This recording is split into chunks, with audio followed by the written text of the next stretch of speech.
ஆக நம்முடைய கூட்டணியில் இருந்த கட்சிகளுடைய தயவோடு தான் இன்றைக்கு இந்த ஆட்சி நடந்து கொண்டிருக்கிறது.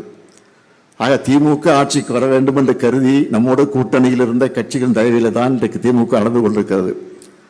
அந்த கட்சியினுடைய தலைவர்களே, அந்த கூட்டணி கட்சியில் இருக்கக்கூடிய தலைவர்கள் பல இடங்களில் குறிப்பிட்டு சொல்லி இருக்கிறார்கள்.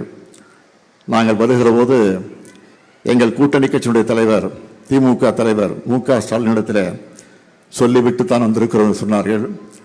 அவர்கள் சொல்லிவிட்டு சொல்லுகிற நேரத்தில் நான் சொன்னேன், நீங்கள் சொல்லுங்கள், உங்களுடைய விருப்பம், உங்களுக்கு இருக்கக்கூடிய ஜனநாயகம் நான் தடுக்க மாட்டேன். நாட்டில ஜனாதிபதி ஆட்சி வந்துவிடக்கூடாது, அதன் மூலமாக பிஜேபி ஆட்சி தமிழ்நாட்டிற்கு வந்துவிடக்கூடாது என்ற அடிப்படையிலே தான் அவருக்கு நான் வழி அனுப்பி வைத்தேன்.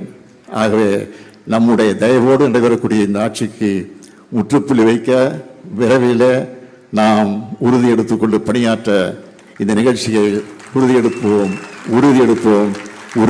என்று கூறி